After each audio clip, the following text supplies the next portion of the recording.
അപ്പം നമ്മൾ ഇന്ന് നോക്കാനായിട്ട് പോകുന്നത് അപ്രോച്ചസ് ആണ്. പേഴ്സണൽ ഗ്രോത്ത് എന്ന് പറയുന്ന ലാസ്റ്റ് മൊഡ്യൂളാണ് നമ്മൾ ഇന്ന് നോക്കാനായിട്ട് പോകുന്നത്.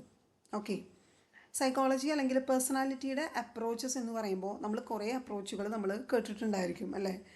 Humanistic approach, psycho dynamic approach, അങ്ങനെ കുറേ അപ്രോച്ചുകൾ കേട്ടിട്ടുണ്ടായിരിക്കും. അതിൽ കുറച്ച് അപ്രോച്ചുകളാണ് നമ്മൾ ഈ ഒരു മൊഡ്യൂളിൽ കവർ ചെയ്യാനായിട്ട് പോകുന്നത്. അതിൽ ഒന്നാമതാണ് ഹ്യൂമനിസ്റ്റിക് അപ്രോച്ച്. ഹ്യൂമനിസ്റ്റിക് അപ്രോച്ച് എന്ന് പറഞ്ഞാൽ നമുക്കറിയാം, നമ്മൾ ഓൾറെഡി പഠിച്ചിട്ടുള്ളൊരു കാര്യമാണ്. നമ്മുടെ സൈക്കോളജിയിൽ, ഹിസ്റ്ററി ഓഫ് സൈക്കോളജിയിൽ തേർഡ് ഫോഴ്സാണ് ഹ്യൂമനിസ്റ്റിക് അപ്രോച്ച് എന്ന് പറയുന്നത്. It's considered as the third force in history of psychology. ഇവിടെ ഈ ഹ്യൂമനിസ്റ്റിക് എന്ന് പറയുമ്പോൾ ഇതിൻ്റെ ഒരു കോർ സാധനം എന്താണെന്നറിയോ? ഹ്യൂമനിസ്റ്റിക്കിൻ്റെ എപ്പോൾ കേൾക്കുമ്പോഴും നമ്മൾ മനസ്സിൽ ചിന്തിക്കേണ്ടത്, ഹ്യൂമനിസ്റ്റിക്കുകാർ എപ്പോഴും മനുഷ്യന്മാരുടെ ഒരു ഒപ്റ്റിമിസ്റ്റിക് വ്യൂ ആണ് കാണാനായിട്ട് ശ്രമിക്കുന്നത്. ഒരു ഒപ്റ്റിമിസ്റ്റിക് വ്യൂ ഓഫ് ഹ്യൂമൻ നാച്ചറാണ് ഇവർ കൂടുതലായിട്ട് എന്ത് ചെയ്യുന്നത്, ഫോക്കസ് ചെയ്യുന്നത്. എന്നുവെച്ചാൽ ഇപ്പം എല്ലാ മനുഷ്യന്മാരും ബേസിക്കലി വളരെ നല്ല മനുഷ്യന്മാരാണെന്നും സിറ്റുവേഷണലി ആണ് പല പ്രശ്നങ്ങളും കാര്യങ്ങളും ഉണ്ടാവുന്നത് എന്നും ആണ് എന്ത് ചെയ്യുന്നത് ഈ ഹ്യൂമനിസ്റ്റിക് അപ്രോച്ചുകാർ എപ്പോഴും പറയുന്നത്. എന്നുവെച്ചാൽ ഇൻഡിവിജ്വൽസിൻ്റെ സെൽഫ് സോറി ഓക്കെ ഇവർ പറയുന്നത് എന്താണെന്ന് വെച്ചാൽ ഇൻഡിവിജ്വൽസിൻ്റെ ഓരോ ഇൻഡിവിജ്വൽസിൻ്റെയും സെൽഫ് എന്നുവെച്ചാൽ അവരൊരു വ്യക്തി എന്നുള്ള നിലയ്ക്ക് അവരെന്താണ് ഭയങ്കര പോസിറ്റീവായിട്ടുള്ള ആൾക്കാരാണ്. അല്ലെങ്കിൽ ഇപ്പം നമ്മൾ പറയില്ലേ, ജനിക്കുമ്പോൾ എല്ലാ മനുഷ്യന്മാരും വളരെ നല്ല മനുഷ്യന്മാരാണ്, പിന്നീടാണ് പല സാഹചര്യങ്ങളിൽ നിന്നും പ്രശ്നങ്ങളിൽ നിന്നുമാണ് പ്രശ്നങ്ങൾ ഉണ്ടാവുന്നത് എന്നുള്ളത്. അപ്പോൾ ആ ഒരു സെൽഫ് എന്ന് പറയുന്ന സാധനമാണ്, അല്ലെങ്കിൽ ഇപ്പോൾ ഈ ഒരു ഹ്യൂമനിസ്റ്റിക് അപ്രോച്ചിൽ കൂടുതലായിട്ട് പറയുന്നത് റിയൽ സെൽഫും അതുപോലെ തന്നെ ഐഡിയൽ സെൽഫൊക്കെയാണ്. അപ്പോൾ ആ സെൽഫിലുണ്ടാവുന്ന കോൺഫ്ലിക്റ്റുകളും നല്ല കാര്യങ്ങളും ഒക്കെയാണ് അയാൾ എന്താണ് അല്ലെങ്കിൽ അയാൾക്ക് എന്ത് സംഭവിക്കുന്നു എന്നുള്ളതിൻ്റെ റെസ്പോൺസിബിൾ ആയിട്ടുള്ള കാര്യങ്ങൾ. ഓക്കെ, അപ്പം ഈ ഹ്യൂമനിസ്റ്റിക് വ്യൂവിൽ ഒരു ഒരു ഇൻഡിവിജ്വലിൻ്റെ മൊത്തമായിട്ടുള്ള ഒരു ബിഹേവിയർ എന്താണ്, അല്ലെങ്കിൽ ഇപ്പം അയാളെ എങ്ങനെയാണ് കാര്യങ്ങളതിനെ ചെയ്തുകൊണ്ടിരിക്കുന്നത്, കാര്യങ്ങളതിനെ കണ്ടുകൊണ്ടിരിക്കുന്നത്, rather than future or past, മുൻപുള്ള കാര്യങ്ങളതിനേക്കാൾ കൂടുതലായിട്ട് അറ്റ് പ്രസൻറ്റ് സെൽഫ് എന്ന് പറയുന്ന ഒരു സാധനം എങ്ങനെയാണ് അയാളിൽ വർക്കൗട്ട് ചെയ്യുന്നത് എന്നുള്ളതാണ് ഈ ഹ്യൂമനിസ്റ്റിക് അപ്രോച്ച് കൂടുതലായിട്ട് ഫോക്കസ് ചെയ്യുന്നത്. ഓക്കെ, ഹ്യൂമനിസ്റ്റിക് അപ്രോച്ച് എന്താണെന്ന് മനസ്സിലായോ? ഇനി ഹ്യൂമനിസ്റ്റിക് അപ്രോച്ചിലെ ആദ്യത്തെ അപ്രോച്ച് എന്ന് പറയുന്നത് കാൾ റോഗറാണ്. നമ്മൾ കേട്ടിട്ടുണ്ടായിരിക്കും കാൾ റോഗറിൻ്റെ തിയറി, നിങ്ങളെല്ലാവരും കേട്ടിട്ടുള്ള തിയറി തന്നെയായിരിക്കും. ഞാനൊന്നും കൂടെ പറയാണ്. കാൾ റോഗർ എന്ന് പറയുന്ന ഒരു ആൾ ഈ ക്ലയൻറ്റ് സെൻറ്റേർഡ് തെറാപ്പി അല്ലെങ്കിൽ പേഴ്സൺ സെൻറ്റേർഡ് തെറാപ്പിയൊക്കെ പ്രപ്പോസ് ചെയ്തത് കാൾ റോഗറാണ്. ആൾ പറയുന്നത് എന്താണെന്ന് വെച്ചാൽ ആളുടെ മെയിൻ എംഫസൈസ് ഒരാളുടെ സെൽഫാണ്. ഒരാൾ എക്സാക്റ്റ് എന്താണെന്നുള്ളത് അയാളുടെ സെൽഫിനെ സംബന്ധിച്ചിട്ടാണ്, അല്ലെങ്കിൽ അയാളുടെ സെൽഫിന് ഡിപ്പെൻസ് ആണ് അയാളിൽ വന്ന് ഭവിക്കുന്ന പല കാര്യങ്ങളും എന്നുള്ളതാണ് എന്ത് പറയുന്നത്, കാൾ റോഗർ പറയുന്നത്. എന്താണ് ഒരു സെൽഫ് എന്ന് പറഞ്ഞാൽ, കാൾ റോഗർ ഒരു സെൽഫിനെ കുറച്ച് ബ്യൂട്ടിഫുൾ ആയിട്ട് ഡിഫൈൻ ചെയ്തിട്ടുണ്ട്. സെൽഫ് എന്ന് പറയുന്ന ഒരു കൺസെപ്റ്റ് എന്ന് പറയുന്നത് collection of beliefs about one's own nature, unique qualities and typical behaviour. ഒരാൾക്ക് അയാളുടേതായിട്ടുള്ള കുറച്ച് ടിപ്പിക്കൽ ബിഹേവിയേഴ്സ് ഉണ്ടായിരിക്കും, അയാളുടേതായിട്ടുള്ള കുറച്ച് യുണീക്ക് ക്വാളിറ്റീസ് ഉണ്ടായിരിക്കും, അയാളുടെ സ്വന്തമായിട്ടുള്ള കുറച്ച് നാച്ചുർ ഉണ്ടായിരിക്കും, ഒരു ഓൺ നാച്ചുർ ഉണ്ടായിരിക്കും. ഇതിനൊക്കെ ഈ വക കാര്യങ്ങളതിനൊക്കെ പറ്റിയിട്ടുള്ള കുറച്ച് ബിലീഫുകളുടെ ഒരു കളക്ഷനെയാണ് നമ്മൾ സെൽഫ് എന്നുള്ളത് കൊണ്ട് ഉദ്ദേശിക്കുന്നത് എന്നാണ് കാൾ റോഗർ പറയുന്നത്. അപ്പോൾ ഞാൻ എൻ്റെ സെൽഫിനെ എങ്ങനെയാണ് കാണുന്നത്, അതാണ് എൻ്റെ ഒരു മെൻ്റൽ പിക്ചർ എന്ന് പറയുന്നത്. ഓക്കെ, ഈ സെൽഫ് കൺസെപ്റ്റ് എന്ന് പറയുമ്പോൾ നമ്മൾ രണ്ട് കാര്യങ്ങൾ മനസ്സിലാക്കണം. ഐഡിയൽ സെൽഫും ഉണ്ട്, റിയൽ സെൽഫും ഉണ്ട്. ഐഡിയൽ സെൽഫ് എന്ന് പറഞ്ഞിട്ടുണ്ടെങ്കിൽ എന്താണ്, എനിക്ക് എന്താണോ ആവേണ്ടത് that is my ideal self. ഞാനിപ്പോൾ എന്താണോ ആയിട്ടുള്ളത്, ഞാൻ എങ്ങനെയാണോ ഇരിക്കുന്നത്, that is my real self. ഞാൻ സിംപിളി ഒരു എക്സാമ്പിൾ പറഞ്ഞുതരാം. ഇപ്പം ഞാൻ പറയാണ്, ഭയങ്കരമായിട്ട് റിലീജിയസ് ആയിട്ടൊന്നും ചിന്തിക്കാത്ത, എന്താ പറയുക, മതത്തിനെ പറ്റിയൊന്നും ഞാൻ ചിന്തിക്കാത്ത ഒരു വ്യക്തിയാണ് എനിക്ക് ആവേണ്ടത് എന്ന് ഞാൻ വിചാരിക്കുകയാണെങ്കിൽ that is my ideal self. പക്ഷേ ചില സിറ്റുവേഷൻസ് വരുമ്പോൾ എനിക്ക് റിലീജിയസ് ആയിട്ടുള്ള സാധനങ്ങൾ കയറി വരുന്നുണ്ട്, അല്ലെങ്കിൽ എനിക്കത് റിലീജിയസ് അനുസരിച്ച് ഞാൻ ആൾക്കാരെ വേർതിരിക്കുന്നുണ്ട്. ചില സിറ്റുവേഷൻസിൽ ഞാൻ അങ്ങനെ പറയുന്നും ചെയ്യുന്നുമുണ്ട്. That is my real self. മനസ്സിലായി? അപ്പോൾ എൻ്റെ ഐഡിയൽ സെൽഫ് എന്ന് പറയുന്നത് എനിക്ക് എന്താണോ, ഞാൻ എങ്ങനെയാണോ ആവണം എന്നുള്ള ആഗ്രഹമാണ് എനിക്കുള്ളത്. അതാണ് എൻ്റെ ഐഡിയൽ സെൽഫ് എന്ന് പറയുന്നത്. പക്ഷേ ഞാൻ എന്താണോ ആയിട്ടിരിക്കുന്നത്, റിയാലിറ്റി എന്താണോ, that is my real self എന്ന് പറയുന്നത്. സോ ഇവിടുത്തെ ഒരു പ്രത്യേകത എന്താ വെച്ചാൽ നമ്മളുടെ ഈ ഐഡിയൽ സെൽഫും റിയൽ സെൽഫും തമ്മിൽ ഒരു കണക്ഷൻ ഉണ്ടാവണം, ഇല്ലേ? ഐഡിയൽ സെൽഫ് വേറൊരു സാധനം, റിയൽ സെൽഫ് അതിൻ്റെ ഓപ്പോസിറ്റും ആണെങ്കിലോ അപ്പം എന്താ നമുക്ക് ഉണ്ടാവുക? എന്താ ഉണ്ടാവുക എന്ന് ആലോചിച്ച് നോക്കൂ. ഒരു കോൺഫ്ലിക്റ്റ് ആണോ? ഒരു കോൺഫ്ലിക്റ്റ് നമുക്കുണ്ടാവും, ഒരു സ്വസ്ഥതയിലേക്ക് ശരിയല്ലായക അല്ലേ? നീ ഇതൊന്ന് ആലോചിച്ച് നോക്കൂ. പിന്നെ ഇതൊക്കെ എന്താണോ ആവണം എന്നുള്ളൊരു സാധനം ഉണ്ടായിരിക്കും. അതല്ലാണ്ട് അതിൻ്റെ ഓപ്പോസിറ്റ് ഒരു ചില സമയത്ത് ബിഹേവ് ചെയ്താൽ നമുക്ക് ഉള്ളിൽ തന്നെ ഒരു ഗിൽട്ട് ഫീലിംഗ്, അതല്ലെങ്കിൽ ഒരു കുറ്റബോധം, റിഗ്രറ്റ്, അങ്ങനത്തെ കുറേ കാര്യങ്ങൾ കയറി വരില്ലേ? സോ അതിനെയാണ് നമ്മൾ കോൺഗ്രുവൻസ് എന്ന് പറയുന്നത്. എന്താ പറയുക? കോൺഗ്രുവൻസ്. ഓക്കെ,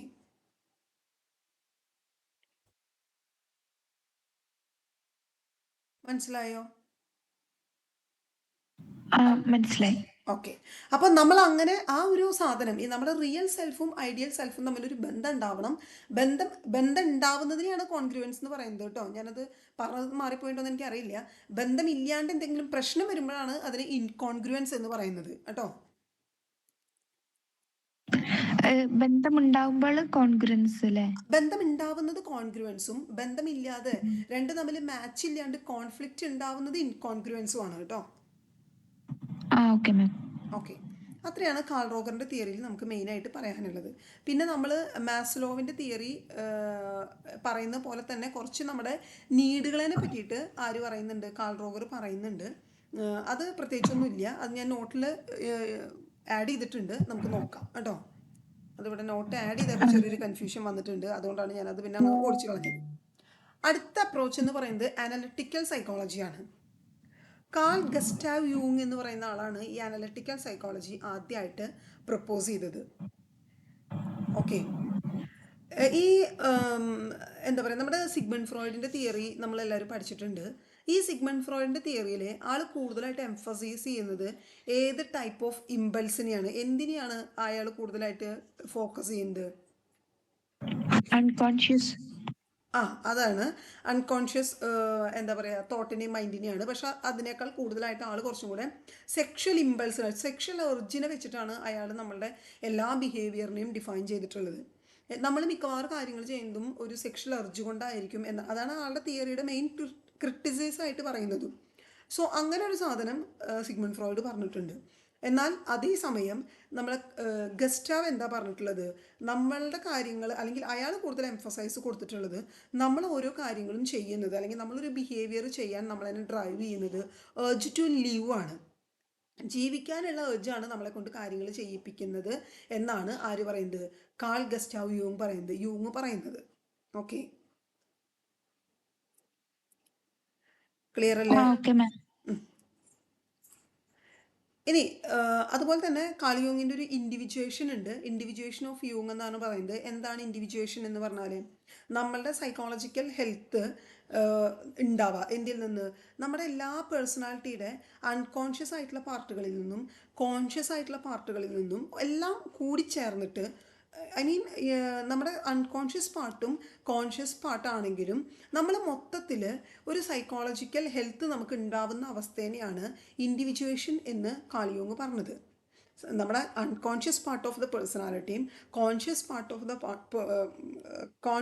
ഓഫ് ദ പേഴ്സണാലിറ്റിയും ഇൻ്റഗ്രേറ്റ് ചെയ്താൽ നമുക്ക് അത് റിസൾട്ട് ചെയ്യുന്നത്, അല്ലെങ്കിൽ അത് രണ്ടും തമ്മിൽ കൂടിച്ചേർന്നാൽ നമുക്ക് കിട്ടുന്നത് ഒരു നല്ല സൈക്കോളജിക്കൽ ഹെൽത്ത് ആണെങ്കിൽ ദാറ്റ് ഈസ് ഇൻഡിവിജ്വേഷൻ. ഓക്കെ,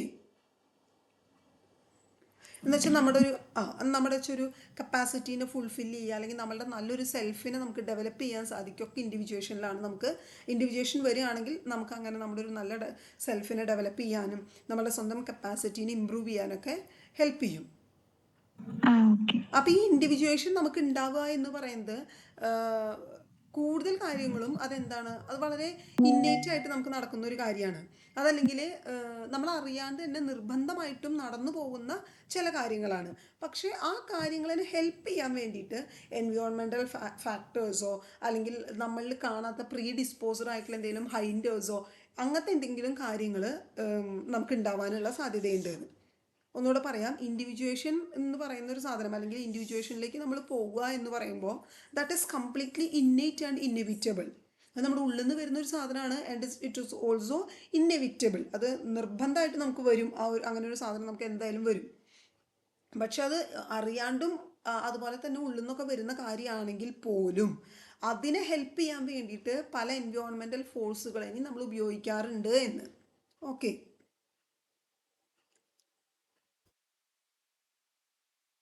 ക്ലിയർ ആണോ? Yes ma'am, clear. ഓക്കെ, ഒരു ഇൻഡിവിജ്വേഷനൊക്കെ നമുക്ക് ഉണ്ടാവാൻ വേണ്ടിയിട്ട് പല രീതിയിൽ നമ്മൾ എന്ത് ചെയ്യാറുണ്ട്, ട്രൈ ചെയ്യാറുണ്ട്. അല്ലെങ്കിൽ ഇപ്പം എന്താ പറയുക, ചില കാര്യങ്ങൾ നമ്മൾ കൃത്യമായിട്ട് ലൈക്ക് ഇപ്പം എന്താ പറയുക, എന്തെങ്കിലും പല ഇഷ്യൂസ് അല്ലെങ്കിൽ പല പ്രോബ്ലംസൊക്കെ വരുന്ന സമയത്ത് അതിൻ്റെ ഒരു ഓപ്പൺ സാധനം അല്ലെങ്കിൽ കൃത്യമായിട്ട് മനസ്സിലാക്കാൻ വേണ്ടിയിട്ട് നമ്മൾ അതിനെ ഓപ്പൺ മൈൻഡായിട്ട് കാണാൻ ശ്രമിക്കാറുണ്ട്. അവിടെ പല ഘടകങ്ങൾ നമ്മൾ അതിന് വേണ്ടി ഹെൽപ്പ് ചെയ്യാറുണ്ട് അല്ലെ. ഇപ്പം നമ്മളെ പാസ്റ്റ് എക്സ്പീരിയൻസുകൾ നമുക്ക് അതിന് വേണ്ടിയിട്ട് ഹെൽപ്പ് ആവാറുണ്ട് ചില കാര്യങ്ങളെല്ലാം നല്ലപോലെ കാണാൻ വേണ്ടിയിട്ട്. അവിടെ സംഭവം ഇൻഡിവിജ്വേഷൻ എന്ന് പറയുന്ന ഒരു പ്രോസസ്സ് ഇന്നേറ്റ് ആയിട്ട് വരുന്നതാണെങ്കിലും പാസ്റ്റ് എക്സ്പീരിയൻസ് എന്ന് പറയുന്ന ഒരു എക്സ്റ്റേണൽ ഫാക്ടർ അല്ലെങ്കിൽ ഒരു എൻവയോൺമെൻറ്റൽ ഫാക്ടർ നമ്മളതിനെ ഹെൽപ്പ് ചെയ്യാനായിട്ട് എന്ത് ചെയ്തു, അവിടെ വന്നു. അതാണ് ഇൻഡിവിജ്വേഷനെ പറ്റി പറയുന്നത്. മൂന്നാമത്തെ ഒരു അപ്രോച്ച് എന്ന് പറയുന്നത് സൈക്കോ സിന്തസിസ് ഓഫ് അസഗോളിയാണ്. അതിൻ്റെ സ്പെല്ലിംഗ് മിസ്റ്റേക്ക് ആണെന്ന് തോന്നുന്നു എനിക്ക്, ഓർ അസഗ്യോളി. ഓക്കെ, ശരിയാണ്. Psycho synthesis of Assagioli. അടുത്തത് സൈക്കോ സിന്തസിസ് ആണ് കേട്ടോ. അസഗ്യോളി എന്ന് പറയുന്നത് ഒരു ഇറ്റാലിയൻ സൈക്യാട്രിസ്റ്റ് ആണ്, റോബർട്ടോ അസഗോളിയാണ് ആളുടെ പേര്. ആൾ പ്രപ്പോസ് ചെയ്ത ഒരു അപ്രോച്ചാണ് സൈക്കോ സിന്തസിസ് എന്ന് പറയുന്നത്. ഈ സൈക്കോ സിന്തസിസ് എന്ന് പറയുമ്പോൾ നമ്മളുടെ ഒരു എന്താ പറയുക, സെൻറ്റർ ഓഫ് ഐഡൻറ്റിറ്റീനെ കുറച്ചും കൂടെ ഡീപ്പായിട്ട് പഠിക്കുന്ന അല്ലെങ്കിൽ ഐഡൻറ്റിഫൈ ചെയ്യുന്ന ഒരു ഫീൽഡാണ് സൈക്കോ സിന്തസിസ് അപ്രോച്ച് എന്നുള്ളതുകൊണ്ട് ഉദ്ദേശിക്കുന്നത്. നമ്മളുടെ തന്നെ സെൽഫ്, ഇപ്പം നമ്മൾ പറഞ്ഞു, നമ്മൾ എന്താ പറയുക, നമ്മളുടെ ഒരു ഇൻറ്റേർണൽ ഒരു സാധനമാണ് നമ്മൾ നോക്കിക്കൊണ്ടിരിക്കുന്നത് അല്ലേ. അല്ലെങ്കിൽ നമ്മുടെ ഉള്ളിൽ നിന്നുള്ള നമ്മളുടെ ഏറ്റവും കൂടുതൽ ലൈക്ക് ഇപ്പം ഫോർ എക്സാമ്പിൾ എക്സാമ്പിൾ അല്ല, ഹ്യൂമനിസ്റ്റിക് എന്ന് പറഞ്ഞിട്ടുണ്ടെങ്കിൽ എന്താ, ഒരു ആളുടെ സെൽഫിനെ പറ്റിയിട്ടാണ് കൂടുതൽ ഫോക്കസ് ചെയ്യുന്നത്. അപ്പോൾ അങ്ങനത്തെ കാര്യങ്ങളിൽ വരുന്ന സമയത്തേക്ക് നമ്മുടെ സെൽഫിനെ പറ്റിയിട്ട് അല്ലെങ്കിൽ സെൻറ്റർ ഓഫ് ഐഡൻറ്റിറ്റീനെ പറ്റിയിട്ട് കൂടുതലായിട്ട് കുറച്ചുകൂടി ഡീപ്പായിട്ട് പഠിക്കുന്ന ആ ഒരു ഫീൽഡിനെയാണ് സൈക്കോ സിന്തസിസ് എന്നുള്ളതുകൊണ്ട് ഉദ്ദേശിക്കുന്നത്. ഓക്കെ, ഇവിടെ ഈ സൈക്കോ സിന്തസിസിൽ പറയുന്നത് എന്താണെന്ന് വെച്ചാൽ നമ്മൾക്ക് എല്ലാ മനുഷ്യന്മാർക്കും ഒരു നമ്മുടെ ലൈഫിൽ ഒരു യുണീക്ക് പർപ്പസ് ഉണ്ടായിരിക്കും എന്നുള്ളതാണ് പറയുന്നത്. നമ്മൾക്ക് ചില കാര്യങ്ങൾ ചെയ്യാനായിട്ടൊരു യുണീക്കായിട്ടുള്ള പർപ്പസ് ഉണ്ടായിരിക്കും നമുക്ക്. അതുപോലെ തന്നെ ഈ സൈക്കോ സിന്തസിസിൽ കൂടുതലായിട്ട് ഈ ഒരു അപ്രോച്ച് കൂടുതലായിട്ട് കമ്പൈൻ ചെയ്യുന്നത് മനുഷ്യന്മാരൊരു സ്പിരിച്വൽ ഡെവലപ്മെൻറ്റും സൈക്കോളജിക്കൽ, എങ്ങനെയാണ് ഒരു സ്പിരിച്വൽ ഡെവലപ്മെൻറ്റ് അല്ലെങ്കിൽ സ്പിരിച്വാലിറ്റി നമ്മുടെ സൈക്കോളജിക്കൽ ഹെൽത്തിനെ ഇൻഫ്ലുവൻസ് ചെയ്യുന്നത് അല്ലെങ്കിൽ ഒരു സൈക്കോളജിക്കൽ ഹീലിംഗ് നമുക്ക് ഉണ്ടാക്കി തരുന്നത് എന്നുള്ളൊരു സാധനമാണ് ഈ സൈക്കോ സിന്തസിസിൽ കൂടുതലായിട്ട് ഫോക്കസ് ചെയ്യുന്നത്. സ്പിരിച്വൽ ഡെവലപ്മെൻറ്റ് എങ്ങനെയാണ് നമുക്കൊരു സൈക്കോളജിക്കൽ ഹീലിംഗ് ഉണ്ടാക്കി തരുന്നത് എന്നുള്ളതാണ് കേട്ടോ. ഈ സൈക്കോ സിന്തസിസ് എന്ന് പറയുമ്പോൾ കുറച്ച് സ്റ്റേജസ് ഉണ്ട്. ഒന്നെന്താണെന്ന് വെച്ചാൽ നമ്മുടെ പേഴ്സണാലിറ്റീനെ പറ്റിയിട്ട് നല്ല നോളജ് ഉണ്ടാക്കുക എന്നുള്ളതാണ്. നമ്മുടെ പേഴ്സണാലിറ്റിയിലുള്ള ഡിഫറെൻ്റ് ആയിട്ടുള്ള എലമെൻസിൻ്റെ മുകളിൽ നല്ല കൃത്യമായി നല്ല കൺട്രോൾ നമുക്ക് ഉണ്ടാവുക എന്നുള്ളതാണ്. അത് കഴിഞ്ഞാൽ നമ്മളുടെ ട്രൂ സെൽഫ് എന്താണ് എന്നുള്ളത് എന്താണ് സ്റ്റേജസ്. സൈക്കോ സിന്തസിസ് എന്ന് പറയുന്ന ഒരു പ്രോസസ്സിലൂടെ നമുക്ക് കടന്നു പോകാനുള്ള സ്റ്റേജസ് ആണ് പറയുന്നത്. നമ്മളുടെ പേഴ്സണാലിറ്റിയെ പറ്റി നമ്മൾ നന്നായിട്ട് മനസ്സിലാക്കുക, ആ പേഴ്സണാലിറ്റിയുടെ വേരിയസ് എലമെൻസിനെ പറ്റി കൺട്രോൾ ചെയ്യാൻ നമുക്ക് സാധിക്കുക. എന്തെങ്കിലും പറയണ്ടോ നീത? ഓക്കെ, നമ്മളുടെ ട്രൂ സെൽഫിനെ പറ്റിയിട്ട് നമ്മളൊരു റിയലൈസേഷൻ ഉണ്ടാക്കിയെടുക്കുക.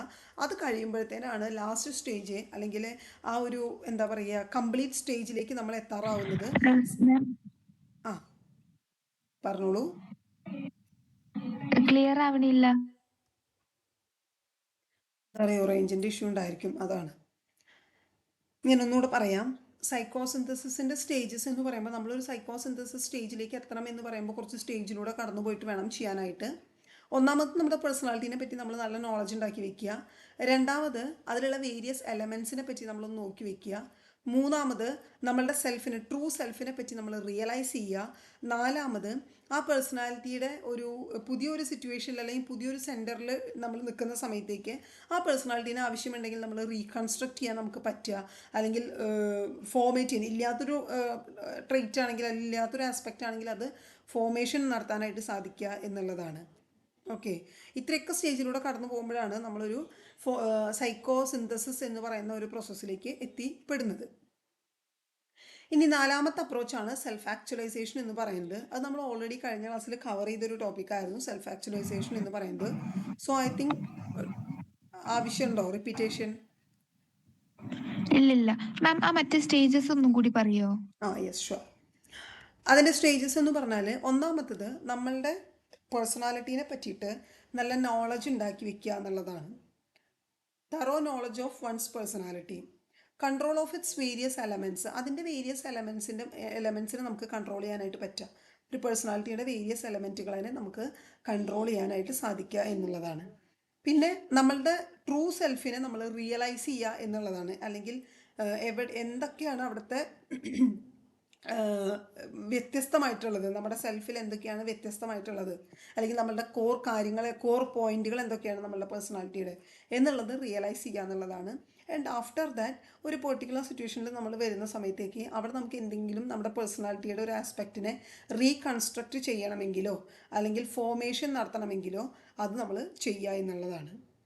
അതാണ് സൈക്കോസിന്തസിസിൻ്റെ സ്റ്റേജസ് ആയിട്ട് പറയുന്നത്. Hope it was clear. Yes ma'am. Okay, അടുത്തത് ഹോളിസ്റ്റിക് അപ്രോച്ചാണ് and its relationship to eco psychology. Holistic approach എന്ന് പറഞ്ഞാൽ എന്താ? ഹോൾ എന്ന് പറഞ്ഞാൽ എന്താണ് അതിൻ്റെ വേർഡ് മീനിങ്? മൊത്തമായിട്ട് എന്നുള്ളത് തന്നെയാണ്. മൊത്തമായിട്ട് എന്നുള്ളത് ഹോൾ പേഴ്സൺ എന്ന് വെച്ചാൽ ഒരാളുടെ physical element, emotional element, mental element, social element, spiritual element, financial health എല്ലാം ഈ ഒരു ഹോൾ എന്ന് പറയുന്നതിൽ ഇൻക്ലൂഡഡ് ആണ്. സോ സൈക്കോളജിയിൽ ഹോളിസ്റ്റിക് വ്യൂ എന്ന് പറയുമ്പോൾ ഒരു മനുഷ്യൻ്റെ മൈൻഡിനെ മാത്രം ഒരു സിംഗിൾ യൂണിറ്റ് ആയിട്ട് പഠിച്ചിട്ട് കാര്യമില്ല, അയാളെ മൊത്തമായിട്ട് നമ്മൾ മനസ്സിലാക്കണം എന്നുള്ളതാണ് ഈ ഹോളിസ്റ്റിക് അപ്രോച്ചിൽ വരുന്നത്. It should be studied as a whole and not just as a sum of their parts.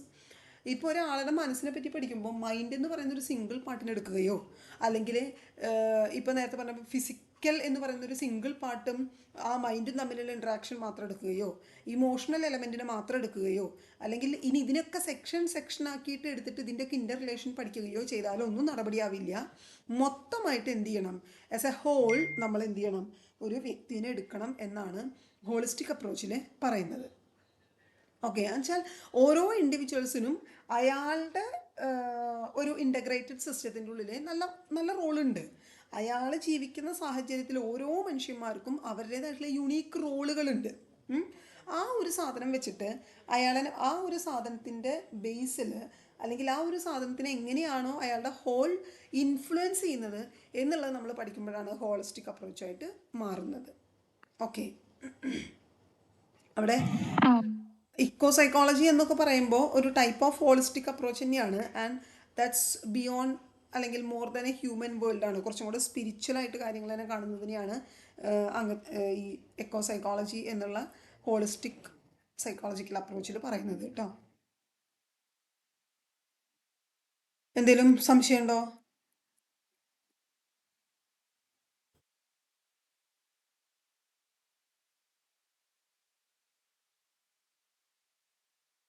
Any doubts? ഈ എക്കോളജിക്കൽ സൈക്കോളജി ഹോളിസ്റ്റിക്കിന്റെ ഒരു പാർട്ടാണെന്നാണോ പറഞ്ഞത്? അതെ അതെ അതെ അതെ, ഹോളിസ്റ്റിക്കിന്റെ ഒരു പാർട്ടായിട്ടാണ് എക്കോ സൈക്കോളജി വരുന്നത്. മാം, ഈ എക്കോ സൈക്കോളജി പറഞ്ഞാൽ അല്ല, ഇക്കോ സൈക്കോളജി എന്ന് വെച്ചാൽ ഇപ്പോൾ നമ്മൾ ഈ ഹോളിസ്റ്റിക്കിൽ എന്താ പറഞ്ഞത്? മനുഷ്യന്മാർ മൈൻഡ് മാത്രമല്ല പുറത്തുള്ള സാധനങ്ങൾ ഫിസിക്കൽ വേൾഡ് അങ്ങനെയും പറഞ്ഞില്ലേ, അതുപോലെ നാച്ചുറൽ വേൾഡും മനുഷ്യന്മാരുടെ മൈൻഡും കൂടിയിട്ട് കുറച്ചും കൂടെ കണക്ട് ചെയ്ത് പഠിക്കുന്നതിനെയാണ് ഇക്കോ സൈക്കോളജി എന്ന് പറയുന്നത്. അതൊരു ഇൻ്റർ ഡിസിപ്ലിനറി സാധനമാണ്.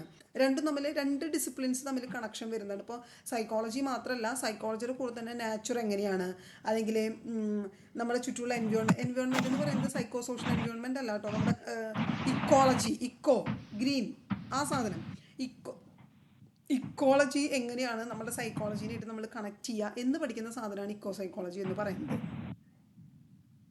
നാച്ചുർ എങ്ങനെയാണ് നമ്മളുടെ സൈക്കോളജിനായിട്ട് കണക്ട് ചെയ്യാൻ നമുക്ക് പറ്റുക എന്നുള്ളതാണ്.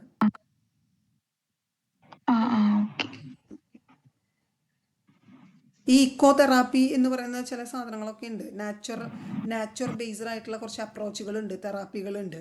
എന്ന് വെച്ചാൽ ഇപ്പം നമ്മൾ ഔട്ട്ഡോർ ആക്ടിവിറ്റീസ് ഒക്കെ നമ്മൾ ചില മെഡിറ്റേഷൻ ഒക്കെ അതിൽ പറ്റുന്നതാണ്. എന്താണ് മെഡിറ്റേഷനോ? എന്താ പറഞ്ഞേ?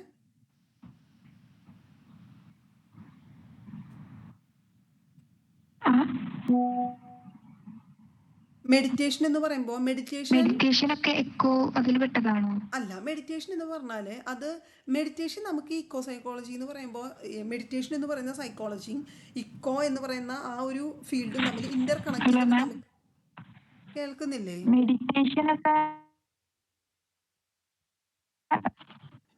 ഈ മെഡിറ്റേഷൻ എന്ന് പറയുന്നത് ഒരു ടൈപ്പ് ഓഫ് സൈക്കോളജിയാണ്. അപ്പോൾ ഈ ഇക്കോ എന്ന് പറയുന്ന വേറൊരു ഡിസിപ്ലിനായിട്ട്, ഇക്കോളജി എന്ന് പറയുന്ന വേറൊരു ഡിസിപ്ലിനായിട്ട് നമ്മൾ ഈ സൈക്കോളജിനെ കമ്പൈൻ ചെയ്യുക. ആ സമയത്തേക്ക് മെഡിറ്റേഷനും ഇക്കോളജിയും അല്ലെങ്കിൽ നാച്ചുറൽ സെറ്റിങ്സിൽ ഇരുന്നിട്ട് എന്തെങ്കിലും മെഡിറ്റേഷൻ അല്ലെങ്കിൽ നാച്ചുറും മെഡിറ്റേഷനും തമ്മിൽ എന്തെങ്കിലും ചില അങ്ങനത്തെ സിറ്റുവേഷൻ വരുമ്പോൾ നമുക്ക് കൂടുതൽ മെഡിറ്റേറ്റഡ് ആവാൻ പറ്റുന്നുണ്ടോ, അങ്ങനത്തെ കാര്യങ്ങളൊക്കെ വരുമ്പോൾ ദാറ്റ് ഈസ് ഇക്കോ സൈക്കോളജി. അല്ലാണ്ട് മെഡിറ്റേഷൻ ഇറ്റ് സെൽഫ് എന്തല്ല ഒരു ഇക്കോ സൈക്കോളജിയാണെന്ന് നമുക്ക് പറയാനായിട്ട് സാധിക്കില്ല. ഇപ്പം നമ്മൾ എന്തെങ്കിലും സൈക്കോളജിക്കൽ കാര്യങ്ങൾ കൊടുക്കുമ്പോൾ ഔട്ട്ഡോർ ആക്ടിവിറ്റീസ് കൊടുക്കും അല്ലേ, നമ്മളുടെ മെൻ്റൽ ഹെൽത്ത് ഒക്കെ ഇമ്പ്രൂവ് ചെയ്യാൻ വേണ്ടിയിട്ട്. സോ എന്താണ് ഔട്ട്ഡോർ? ഞാനിപ്പോൾ ഒരു സിമ്പിൾ എക്സാമ്പിൾ പറയാം. അത് കൃത്യമായിട്ട് ഇതിൻ്റെ എക്സാമ്പിളായിട്ട് പറയാൻ പറ്റില്ല, പക്ഷേ അങ്ങനത് കണക്ഷൻ കിട്ടാനാണ് പറയുന്നത് കേട്ടോ. ഇപ്പം നമ്മൾ പറയും ഈ ഡിപ്രഷനൊക്കെ വന്നിട്ടുള്ള പേഷ്യൻസിനോട് നമ്മൾ ചിലപ്പം കുറച്ച് രാവിലെയൊക്കെ മോർണിംഗ് വാക്കൊക്കെ നല്ലതാണെന്ന് പറയും. അവിടെ നമ്മുടെ നാച്ചുറും നമ്മൾ തമ്മിലൊരു കണക്ഷൻ, നമുക്കൊരു ഡോപ്പാമിനൊക്കെ പ്രൊഡ്യൂസ് ചെയ്യാൻ വേണ്ടിയിട്ട് അത് ഹെൽപ്പ് ചെയ്യുമെന്നാണ് പറയുന്നത്. അവിടെ ആ വക സാധനങ്ങൾ കുറച്ചും കൂടെ ഫോക്കസ് ചെയ്യുകയാണെങ്കിൽ നമുക്ക് ഇക്കോ സൈക്കോളജി ആയിട്ട് കണക്ട് ചെയ്യാനായിട്ട് സാധിക്കും. മാം, ഈ ഹോളിസ്റ്റിക് അപ്രോച്ചിൽ പറയുന്നത് ഈ ഒരാളെ ഓളായിട്ട് മനസ്സിലാക്കണം എന്നുള്ളതാണ്. അതെ അതെ അതെ അതെ അതിപ്പോ ഓരുടെ പേഴ്സണാലിറ്റി അറിയാന്, അതായത് ഓലെ കോപ്പിംഗ് എങ്ങനെ അറിയാൻ, അതിന് വേണ്ടിയിട്ടാ. അതെ, ഒരാളുടെ പേഴ്സണാലിറ്റി നമ്മൾ മനസ്സിലാക്കണം എന്നുണ്ടെങ്കിൽ അയാളുടെ സൈക്കോളജിക്കൽ സാധനങ്ങൾ മാത്രം എടുത്തിട്ട് കാര്യമില്ല, എൻവയോൺമെൻറ്റൽ കാര്യങ്ങൾ മാത്രം എടുത്തിട്ട് കാര്യമില്ല, ഫിസിക്കൽ കാര്യങ്ങൾ മാത്രം എടുത്തിട്ട് കാര്യമില്ല. അങ്ങനെ സെക്ഷനായിട്ട് നമ്മൾ ചിന്തിക്കുകയേ പാടില്ല. അയാളെ മൊത്തമായിട്ട് നമ്മളിങ്ങ് എടുക്കണം. എന്ന് വെച്ചാൽ അയാൾ ജീവിക്കുന്ന സാഹചര്യത്തിനെ അയാൾ ജീവിക്കുന്ന സാഹചര്യം, അയാളുടെ ഫിസിക്കൽ കണ്ടീഷൻ, അയാളുടെ മെൻ്റൽ കണ്ടീഷൻ, ഇതിനെല്ലാം കൂടെ ഒരു സിംഗിൾ പോയിന്റിൽ എടുത്താലേ നമുക്ക് കൃത്യമായിട്ട് ഒരാളുടെ പേഴ്സണാലിറ്റി മനസ്സിലാക്കാൻ പറ്റുള്ളൂ എന്നാണ് ഹോളിസ്റ്റിക്കുകാർ പറയുന്നത്. മനസ്സിലായോ? ഓക്കെ, മനസ്സിലായി മാം. ഓക്കെ. പിന്നെ വരുന്നത് നമുക്ക് ട്രാൻസ്പേഴ്സണൽ സൈക്കോളജിയാണ്. ഈ ട്രാൻസ്പേഴ്സണൽ സൈക്കോളജി എന്ന് പറഞ്ഞാൽ ആൾക്കാരുടെ കുറച്ചും കൂടി ഒരു എന്താ പറയുക സ്പിരിച്വൽ ആയിട്ടുള്ള സാധനങ്ങൾ, വെച്ചാൽ ആത്മീയമായിട്ടുള്ള വശങ്ങളെ കുറച്ചും കൂടെ ഫോക്കസ് ചെയ്തുകൊണ്ട് നടത്തുന്ന ഒരു അപ്രോച്ചാണ് ഈ ട്രാൻസ്പേഴ്സണൽ അപ്രോച്ച് എന്നുള്ളതുകൊണ്ട് ഉദ്ദേശിക്കുന്നത്. ഓക്കെ, എന്ന് വെച്ചാൽ ഇപ്പം സ്പിരിച്വൽ ആസ്പെക്റ്റ് എന്ന് പറയുമ്പോൾ എന്താന്നുള്ളത് മനസ്സിലാവുന്നുണ്ടാവില്ലേ? ഒരു ഗോഡായിട്ട്, അതാണ് സ്പിരിച്വൽ ആസ്പെക്റ്റ്. അത് ഈ ട്രാൻസ്പേഴ്സണൽ സൈക്കോളജീനെ നമ്മൾ ട്രാൻസ്പേഴ്സണൽ കൗൺസിലിംഗ് എന്നുള്ളതും കൂടെ പറയുന്നുണ്ട്. അമേരിക്കൻ സൈക്കോളജിസ്റ്റ് ആയിട്ടുള്ള എബ്രഹാം മാസ്ലോ 1960s ഈ ട്രാൻസ്പേഴ്സണൽ സൈക്കോളജി ഡെവലപ്പ് ചെയ്തിട്ടുള്ളത്. ട്രാൻസ്പേഴ്സണൽ എന്ന് പറഞ്ഞാൽ ബിയോണ്ട് ദ പേഴ്സണൽ എന്നുള്ളതാണ് അതിൻ്റെ അർത്ഥം. എന്ന് വെച്ചാൽ ഒരു വ്യക്തിനേക്കാളും കൂടുതലായിട്ട് അല്ലെങ്കിൽ ഒരു വ്യക്തിക്ക് അതീതമായിട്ട് എന്നൊക്കെ നമുക്ക് വേണമെങ്കിൽ പറയാനായിട്ട് സാധിക്കും. അതാണ് ഈ ട്രാൻസ്പേഴ്സണൽ എന്ന് പറയുന്ന വാക്കിൻ്റെ അർത്ഥം. ആൻഡ് ആ ഒരു തെറാപ്പിയുടെ ഒരു കോറായിട്ടുള്ള സാധനം എന്താണെന്ന് വെച്ചാൽ to explore human growth and help people to discover a deep and more enduring essential self that exist beyond the conditional ego. ഞാൻ പറയാം, ഇപ്പോൾ നമ്മുടെ എബ്രഹാം മാസ്ലോന്റെ ഏത് തിയറിയാണ് പഠിച്ചിട്ടുള്ളത്? മാസ്ലോന്റെ നീഡ്, ഹൈറാർക്കിക്കൽ നീഡ്. ഓക്കെ, അതിലെ ഏറ്റവും അപ്പർ മോസ്റ്റ് നീഡ് എന്താണ്, അല്ലെങ്കിൽ ആ ഒരു സാധനം എന്താണ്? അതായത് ഒരു പിരമിഡാണ് അദ്ദേഹം അതിൽ എക്സ്പ്ലെയിൻ ചെയ്തിട്ടുള്ളത്. അതിന്റെ ഏറ്റവും അറ്റത്ത് കിടക്കുന്ന സാധനം എന്താണ്? ഏറ്റവും അടിയിലോ? ഏറ്റവും മുകളിൽ സെൽഫ് ആക്ച്വലൈസേഷൻ. ഈ സെൽഫ് ആക്ച്വലൈസേഷൻ എന്ന് പറയുന്ന ഒരു സാധനത്തിന് can you connect the self actualization with some spiritual things? Spiritually through self actualization. പറ്റില്ലേ? സെൽഫ് ആക്ച്വലൈസേഷനും ഒരു സ്പിരിച്വാലിറ്റിയും തമ്മിൽ കണക്ട് ചെയ്യാനായിട്ട് നമുക്ക് പറ്റുന്നില്ല. ഇപ്പം നമ്മൾ സെൽഫ് ആക്ച്വലൈസേഷൻ എന്നൊക്കെ പറയുമ്പോൾ പണ്ടത്തെ നമ്മുടെയൊക്കെ ഓരോ റിലീജിയനിലെ ഋഷിമാർ, പ്രവാചകർ ഒക്കെ ഒരു സെൽഫ് ആക്ച്വലൈസേഷൻ അറ്റൈൻ ചെയ്തിട്ടുള്ള ആൾക്കാരായിരിക്കും. അവിടെ ഒരു ആ സ്പിരിച്വാലിറ്റി ഈ കണക്ഷൻ നമുക്ക്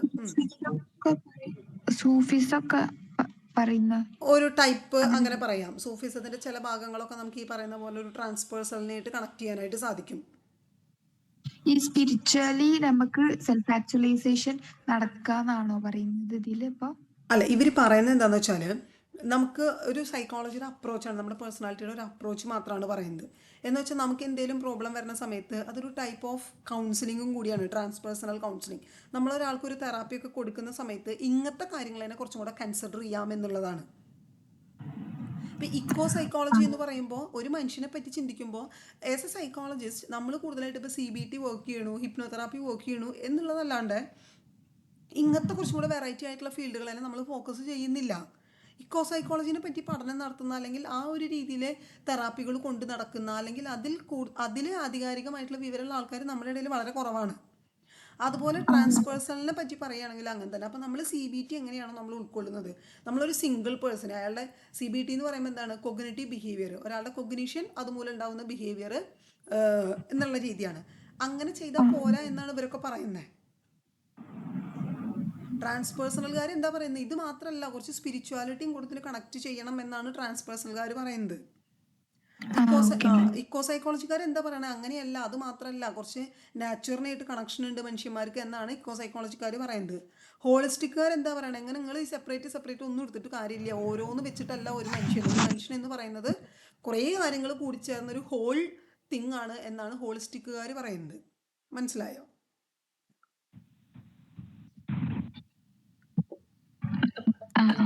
ഞാൻ ആക്ച്വലി ഇവിടെ സെൽഫ് ആക്ച്വലൈസേഷൻ എന്ന് പറഞ്ഞത് എബ്രഹാം മാസ്ലോ ഇവിടെ വന്നപ്പം ആള് മൊത്തത്തിൽ ഈ ഒരു ടേമിലാണ് കാര്യങ്ങളെ എക്സ്പ്ലെയിൻ ചെയ്യുന്നത് എന്ന് പറയാനായിട്ടാണ് കേട്ടോ. അല്ലാതെ സെൽഫ് ആക്ച്വലൈസേഷനും ഈ ഒരു തിയറിയും തമ്മിൽ അങ്ങനെ ഭയങ്കരമായിട്ടൊരു ബന്ധം ഉണ്ടായിട്ടല്ല. എന്നുവെച്ചാൽ ആളുടെ എബ്രഹാം മാസ്ലോൻ്റെ തിയറികളെല്ലാം ഒരു പരിധി വരെ ഇങ്ങനത്തെ രീതിയിലാണ് എന്നുള്ളത് പറയാനാണ് ഞാൻ അവിടെ നമ്മുടെ നീഡ് ഹെയറാർക്കി തിയറിനെ പറ്റിയിട്ട് പ്രതിപാദിച്ചത് കേട്ടോ. ഇവിടെ ഈ ഒരു തെറാപ്യൂട്ടിക് പ്രോസസ്സിൽ, ഒരു ട്രാൻസ്പേഴ്സണൽ തെറാപ്യൂട്ടിക് പ്രോസസ്സിൽ നടക്കുന്ന ഒരു മെത്തഡോളജി എന്തെന്ന് വെച്ചാൽ കുറച്ച് സ്പിരിച്വൽ ട്രഡീഷൻസ്, നമ്മളുടെ ചുറ്റുമുള്ള കുറച്ച് സ്പിരിച്വൽ ട്രഡീഷൻസ് ഇപ്പോഴത്തെ ഒരു കണ്ടംപററി സൈക്കോളജീനായിട്ട് കണക്ട് ചെയ്യിപ്പിക്കുക നമ്മൾ ചെയ്യണം. ഒരു സ്പിരിച്വൽ ട്രഡീഷൻ, നമ്മളുടെ ട്രഡീഷണൽ സ്പിരിച്വാലിറ്റീനെയും ഇപ്പം നമ്മൾ മോഡേൺ അല്ലെങ്കിൽ കണ്ടംപററി ആയിട്ട് ഉപയോഗിക്കുന്ന സൈക്കോളജീനും കൂടെ മിക്സ് ചെയ്തിട്ടാണ് ഈ ട്രാൻസ്പേഴ്സണൽ സൈക്കോളജിയിൽ ഈ മെത്തേഡ്സ്, തെറാപ്യൂട്ടിക് പ്രോസസ്സുകൾ നടത്തുന്നത്. അതായത് മാം പറഞ്ഞ ക്ലിയർ, ഞാൻ കേട്ടില്ല, റേഞ്ച് കട്ടായതുകൊണ്ട്. ഓക്കെ, നമ്മളുടെ ഈ ട്രാൻസ്പേഴ്സണൽ കൗൺസിലിങ്ങിൽ സ്പിരിച്വലായിട്ട് നമ്മൾ ട്രഡീഷണലായിട്ട് നമ്മൾ ഉപയോഗിക്കുന്ന കുറച്ച് സ്പിരിച്വൽ സാധനങ്ങൾ ഉണ്ടായിരിക്കുമല്ലോ. ചിലപ്പോൾ എന്താ അത് വല്ല പ്രാർത്ഥനയാവാം, മന്ത്രങ്ങൾ, അങ്ങനത്തെ സാധനങ്ങളൊക്കെ ഉണ്ടാവില്ല, ചില സ്പിരിച്വൽ സാധനങ്ങൾ. അത് ഇപ്പോഴത്തെ സൈക്കോളജീനായിട്ട് കണക്ട് ചെയ്തിട്ടാണ് ഈ ഒരു ട്രാൻസ്പേഴ്സണൽ കൗൺസിലിങ്ങിന് കാര്യങ്ങൾ ഉപയോഗിക്കുന്നത് എന്ന്. അതായത് ഓരോ റിലീജിയൻ ബേസ് ചെയ്തിട്ടോ, ലൈക്ക് ഇപ്പോൾ റിലീജിയൻ എന്ന് നമ്മൾ അങ്ങനെ പറയുന്നില്ല. ഇപ്പൊ സ്പിരിച്വാലിറ്റിയിലേക്ക് വന്നാൽ അവിടെ റിലീജിയൻ ഒന്നും ഇല്ല അല്ലേ. സ്പിരിച്വാലിറ്റി എന്ന് പറയുന്നത് അതിൻ്റെ മുകളിലാണ്. റിലീജിയനെ പറ്റി നമ്മൾ ചിന്തിക്കുന്ന ഒരു അവസ്ഥ റിലീജിയസിറ്റി മാത്രമാണ്. ഈ സ്പിരിച്വാലിറ്റിയിൽ ഗോഡ് എന്നൊരു സാധനമില്ലേ? ഉണ്ട്, ഇല്ല എന്ന് പറയാൻ പറ്റില്ല നമുക്ക്. എന്നുവെച്ചാൽ ബിയോണ്ട് ഹ്യൂമൻ എന്തോ ഉണ്ട്, അതാണ് ഈ സ്പിരിച്വാലിറ്റിയിൽ ഉദ്ദേശിക്കുന്നത്. ഓക്കെ, അപ്പൊ അതും നമ്മുടെ കണ്ടംപററി ആയിട്ടുള്ള കുറച്ച് സൈക്കോളജി സാധനങ്ങളും കൂടി ചേർന്നിട്ടാണ് നമ്മൾ എന്ത് ചെയ്യുന്നത് എന്നാ പറയണേ, ഈ ഒരു ട്രാൻസ്പേഴ്സണൽ തെറാപ്പി ഉപയോഗിക്കുന്നത്. ക്ലിയർ? ഓക്കെ.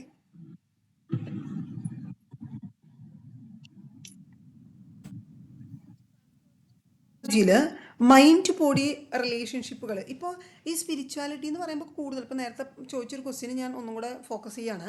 ദൈവം എന്ന് പറയുന്നതിനേക്കാൾ കൂടുതലായിട്ട് നമ്മൾ കൊടുക്കുന്നത് ഒരു സോളിനെയും ആത്മാവിനെയൊക്കെയാണ് കേട്ടോ. ആ ആ അല്ലേ? സ്പിരിച്വാലിറ്റി എന്ന് പറയുമ്പോൾ ഗുഡ്, അപ്പോൾ ഓട്ടോമാറ്റിക്കലി ആ ഒരു സാധനത്തിലേക്കും വരും എന്നുള്ളതാണ്. കൂടുതലായിട്ട് റിലീജിയസ് എന്ന് പറയുന്ന ഒരു സാധനത്തിനേക്കാൾ, അല്ലെങ്കിൽ ദൈവങ്ങളുടെ മതം അല്ല അവിടെ ഉദ്ദേശിക്കുന്നത്, കുറച്ചും കൂടെ നമ്മളുടെ ഒരു ആത്മാവ് എന്ന് പറയുന്ന ഒരു സാധനം ഉണ്ടല്ലോ. ഇപ്പോൾ കാളിയോങ് ഒക്കെ തിയറിയിൽ പറയുന്നുണ്ട്, ഈ മുജ്ജന്മ കാര്യങ്ങളതിനെയൊക്കെ പറ്റിയിട്ട്, കളക്റ്റീവ് അൺകോൺഷ്യസിനെയൊക്കെ പറ്റിയിട്ട് പറയുന്നുണ്ട്. ആ അതേപോലെ ഒരു ആ ടൈപ്പ് സാധനമാണ് ട്രാൻസ്പേഴ്സണൽ എന്ന് പറയുമ്പോൾ. നമ്മളുടെ ലൈക്ക് എന്താ പറയുക, നമ്മളുടെ ആത്മാവ്, നമ്മളുടെ സോള്, അതിനൊക്കെയാണ് കൂടുതൽ ഒരു കണക്ഷൻ വരുന്നത്. ഒരു ട്രാൻസ്പേഴ്സണൽ സൈക്കോളജിയിലൂടെ കടന്നു പോയിട്ടുള്ള ഒരു മനുഷ്യന് അയാളുടെ ഒരു കപ്പാസിറ്റി, അയാളുടെ എന്താ പറയുക, അയാളുടെ മൊത്തം കാര്യങ്ങൾ നന്നായിട്ട് വൃത്തിയായിട്ട് അയാൾക്ക് മനസ്സിലായിട്ടുണ്ടായിരിക്കും. ആ ഓക്കെ മാം. ഓക്കെ. ഈ ട്രാൻസ്പേഴ്സണൽ സൈക്കോതെറാപ്പികൾ എന്ന് വെച്ചാൽ combined or holistic natural psychology, transformative psychology, ego transcendent psychology, ഇങ്ങനത്തെ കുറേ കാര്യങ്ങളൊക്കെയാണ് ട്രാൻസ്പേഴ്സണൽ സൈക്കോളജിയിൽ ഇൻക്ലൂഡഡ് ആയിട്ടുള്ളത്. ആ ഓക്കെ. ഇതൊക്കെ ബ്രാഞ്ചസ് ആണോ പറയുന്നത്? ഇതിൽ ഉപയോഗിക്കുന്ന തെറാപ്പികൾ, ഈ ഒരു ട്രാൻസ്പേഴ്സണൽ തെറാപ്പികളിൽ ഉപയോഗിക്കുന്ന സൈക്കോതെറാപ്പികളെയാണ് പറയുന്നത് കേട്ടോ. ആ ആ ഓക്കെ. ഓക്കെ. അടുത്തൊരു ടോപ്പിക് അപ്രോച്ച് നമ്മുടെ കഴിഞ്ഞ അടുത്തത് വരുന്നൊരു സാധനം ഓൾട്ടേർഡ് സ്റ്റേറ്റ് ഓഫ് കോൺഷ്യസ്നെസ് ആണ്. അത് വളരെ സിമ്പിളാണ്, അതും കൂടെ ഒന്ന് ഓടിച്ചു പറഞ്ഞിട്ട് നമുക്ക് സ്റ്റോപ്പ് ചെയ്യാം. ഒന്നാമത്തത്, നമ്മുടെ കോൺഷ്യസ്നെസ് എന്ന് പറഞ്ഞാൽ എന്താണ്? കോൺഷ്യസ്നെസ് എന്ന് വെച്ച് കഴിഞ്ഞാല് നമുക്ക് നമ്മൾ അവെയർ ആയിരിക്കും. അവെയർ ആയിരിക്കും. അറ്റ് പ്രസൻറ്റ് നമ്മൾ എന്താണ് നമ്മുടെ മനസ്സിൻ്റെ ഉള്ളിൽ ചുറ്റുപാടൊക്കെ നടക്കുന്നത്, അതിനെ അവെയർ ആവുന്നത്, ആ അവെയർ ആയിട്ട് നമ്മൾ അറിയുന്ന ഒരു കണ്ടീഷനെയാണ് കോൺഷ്യസ്നെസ് എന്ന് പറയുന്നത്. നമ്മളുടെ ബോധമുള്ള മനസ്സ്, ബോധത്തിൽ നമ്മളിരിക്കുന്ന സമയം. അപ്പോൾ ഇതിൻ്റെ ആ ഓൾട്ടേർഡ് സ്റ്റേറ്റ്സ് എന്ന് പറഞ്ഞാൽ എന്താ? ഏതൊക്കെ സമയത്ത് നമ്മുടെ ഈ മനസ്സിനെ നമുക്ക് ഓൾട്ടർ ചെയ്ത് പിടിക്കാനായിട്ട് സാധിക്കും?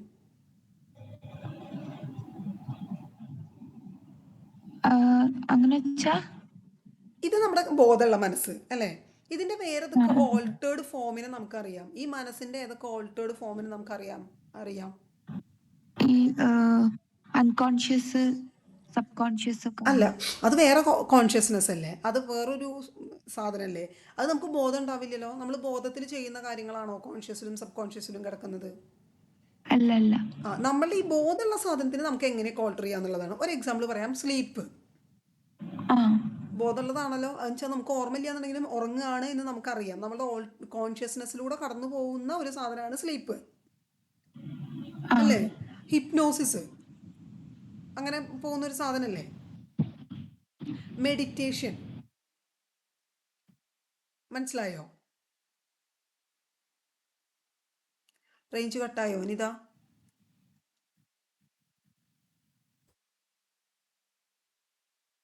നമ്മുടെ കോൺഷ്യസ് മൈൻഡിൻ്റെ ഓൾട്ടേർഡ് ആയിട്ടുള്ള ഫോമുകൾ എന്ന് വെച്ചാൽ നമുക്കറിയാം നമ്മൾ ഇന്ന സാധനം ചെയ്യുന്നുണ്ട് എന്നുള്ളത്. അൺകോൺഷ്യസ്, സബ് കോൺഷ്യസ് എന്നൊക്കെ പറഞ്ഞാൽ എന്താ അവിടെ നടക്കണമെന്ന് നമുക്കൊരു ഐഡിയ ഇല്ല. പക്ഷെ ഇതങ്ങനെയല്ല, നമ്മുടെ കോൺഷ്യസ് മൈൻഡിൻ്റെ ചില വകഭേദങ്ങളാണത്. ഉറങ്ങുന്നത് നമ്മുടെ കോൺഷ്യസ് മൈൻഡിൻ്റെ ഒരു വകഭേദമാണ്. മെഡിറ്റേഷൻ ചെയ്യുന്നത്, ഹിപ്നോതെറാപ്പി, സെൽഫ് ഹിപ്നോസിസ്, അല്ലെങ്കിൽ വാട്ടെവർ എന്ത് ഹിപ്നോസിസ് ആണെങ്കിലും അതൊക്കെ ഓൾട്ടേർഡ് സ്റ്റേറ്റ് ഓഫ് കോൺഷ്യസ്നെസ് ആയിട്ട് നമുക്ക് കണക്കാക്കാനായിട്ട് സാധിക്കും. ആ ഓക്കെ മാം. സ്ലീപ്പ് പാറ്റേൺ അത് റിപ്പീറ്റ് ചെയ്യണോ? പറയണോ? അത് വളരെ എളുപ്പമല്ലേ. REM sleep, non REM sleep, സ്ലീപ്പിന് കുറച്ച് സ്റ്റേജസ് ഉണ്ട്.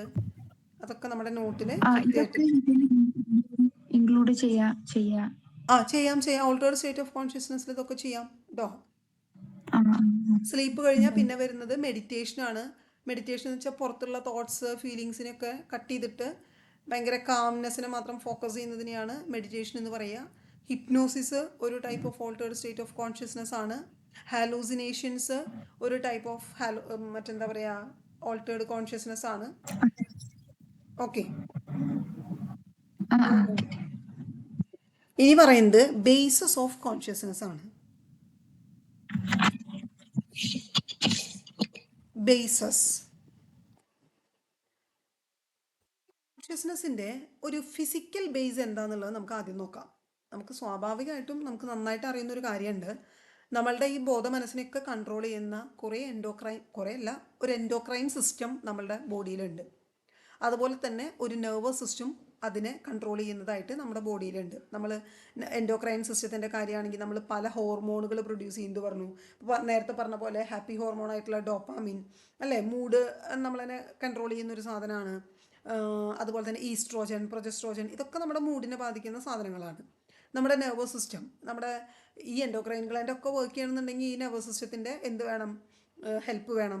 പിന്നെ sympathetic nervous system, parasympathetic nervous system, ഇങ്ങനെ കുറേ കാര്യങ്ങൾ ഫിസിക്കൽ ബേസിസ് നമ്മുടെ കോൺഷ്യസ് മൈൻഡിന് ഉണ്ട്. Pineal gland, what is pineal gland? Pineal ഗ്ലാൻഡിനെ പറ്റി അറിയോ? പീനിയൽ ഗ്ലാൻഡ് അല്ലേ സ്ലീപ്പ് അതെ, ബയോളജിക്കൽ ക്ലോക്ക് ഓഫ് ദ ബോഡിയാണ്. യെസ്, ക്ലോക്ക് ആയിട്ട് യൂസ് ചെയ്യും. അതെ, അതാണ് പീനിയൽ ഗ്ലാൻഡ്. നമുക്കൊരു സൈക്കിൾ ഉണ്ടാക്കി തരുന്നത്, സ്ലീപ്പ് സൈക്കിൾ ഉണ്ടാക്കി തരുന്നത് പീനിയൽ ഗ്ലാൻഡ് ആണ്. നമ്മളുടെ ലിംബിക് സിസ്റ്റം, ഇതെല്ലാം എന്താണ്? ഈ കോൺഷ്യസ്നസ്, അതായത് മാം ഫസ്റ്റ് പറഞ്ഞ എനിക്ക് ക്ലിയർ ആയിട്ടില്ല. ഈ ഫിസിക്കൽ ബേസ് എന്ന് പറയുമ്പോൾ ഈ ഗ്ലാൻഡ്സ് എൻഡോക്രൈൻ സിസ്റ്റം ഒക്കെ കോൺഷ്യസിനെ ബാധിക്കുന്നുണ്ടെന്നാണോ ഇപ്പൊ പറഞ്ഞേ? അതെ അതെ അതെ, ഈ കോൺഷ്യസ്നെസ്സിൻ്റെ ഒരു ബേസ് ആയിട്ട് പ്രവർത്തിക്കുന്ന ഫിസിക്കൽ കാര്യങ്ങൾ എന്തൊക്കെയാണ്? ഇപ്പം നമ്മൾ ബോധപൂർവം ഇരിക്കുന്നുണ്ടെങ്കിൽ അതിനൊരു ഫിസിക്കൽ ബേസും കൂടെ ഇല്ലേ? സൈക്കോളജി, ബോധപൂർവം ഇരിക്കുക എന്ന് പറയുന്നത് ദാറ്റ്സ് എ സൈക്കോളജിക്കൽ തിങ്. പക്ഷെ അങ്ങനെ ഒരു സാധനം വരുന്നുണ്ടെങ്കിൽ അതിനൊരു ഫിസിക്കൽ സാധനം കൂടെ ഇല്ലേ? അതെന്താന്നുള്ളതാണ് പറയുന്നത് കേട്ടോ. അതുപോലെ തന്നെ പല ടൈപ്പ് ഓഫ് ഹോർമോൺസ്, ചില സ്വഭാവങ്ങളെ കൺട്രോൾ ചെയ്യാനുള്ളത്, അല്ലെങ്കിൽ അങ്ങനത്തെ ഒക്കെ കുറേ സാധനങ്ങൾ എന്തിൽ വരുന്നുണ്ട്? ഫിസിക്കൽ ബേസിൽ വരുന്നുണ്ട്. അതേപോലെ തന്നെ സോഷ്യൽ ബേസുകളുണ്ട്. സോഷ്യൽ ബേസ് എന്ന് പറഞ്ഞാൽ നമ്മൾ ജീവിക്കുന്ന കൾച്ചർ, നമ്മൾ ജീവിക്കുന്ന വീട്, അവിടുത്തെ ആൾക്കാരുടെ സ്വഭാവങ്ങൾ. ഈ മോഡേൺ കൾച്ചർ കുറച്ചും കൂടെ എന്താ പറയുക, കാര്യങ്ങളെ മനുഷ്യന്മാരുടെ സ്വഭാവങ്ങളെ ഇൻഫ്ലുവൻസ് ചെയ്യുന്നുണ്ട്. മോഡേൺ കൾച്ചറല്ല, എല്ലാ കൾച്ചറും ഇൻഫ്ലുവൻസ് ചെയ്യുന്നുണ്ട്. പിന്നെ നമ്മൾ ഉപയോഗിക്കുന്ന ലാംഗ്വേജ്, അതുപോലെ എന്താ പറയുക, അങ്ങനെ കുറേ കാര്യങ്ങൾ, അതൊക്കെയാണ് സൈക്കോ സോഷ്യൽ സിസ്റ്റത്തിൽ വരുന്നത് കേട്ടോ. അടുത്തത് സോഷ്യൽ റിലേഷൻഷിപ്പുകൾ. നമ്മൾ മറ്റുള്ള വ്യക്തികളായിട്ട് നമ്മളുടെ റിലേഷൻഷിപ്പുകൾ എങ്ങനെയാണ് എന്നുള്ളതൊക്കെ നമ്മളുടെ ഒരു കോൺഷ്യസ് മൈൻഡിനെ ബാധിക്കുന്ന കാര്യങ്ങളല്ലേ. നമ്മളെ സ്വന്തമായിട്ട് നമ്മൾക്കുള്ള self concept, yes, self concept, ഇതൊക്കെ എന്താണ്, സോഷ്യൽ റിലേഷൻഷിപ്പിൽ വരുന്ന കാര്യങ്ങളാണ്. പിന്നെ ഇനി കോൺഷ്യസിൻ്റെ സൈക്കോളജിക്കൽ ബേസിസ് ആണെന്നുണ്ടെങ്കിലോ, ഫിസിക്കൽ ബേസിസ് എന്ന് പറഞ്ഞാൽ ബയോളജിക്കൽ കാര്യങ്ങൾ, സോഷ്യൽ കാര്യങ്ങൾ എന്ന് പറഞ്ഞാൽ നമ്മുടെ കൾച്ചർ, ലാംഗ്വേജ്, ചുറ്റുപാടുകൾ, ജീവിത സാഹചര്യങ്ങൾ, അതൊക്കെ. ഇനി സൈക്കോളജിക്കൽ ക്ലാസ് ഇപ്പൊ കഴിയും. എന്തേ, എന്താണ്? പറഞ്ഞോളൂ. ഹലോ, ജസ്റ്റ് ഞാൻ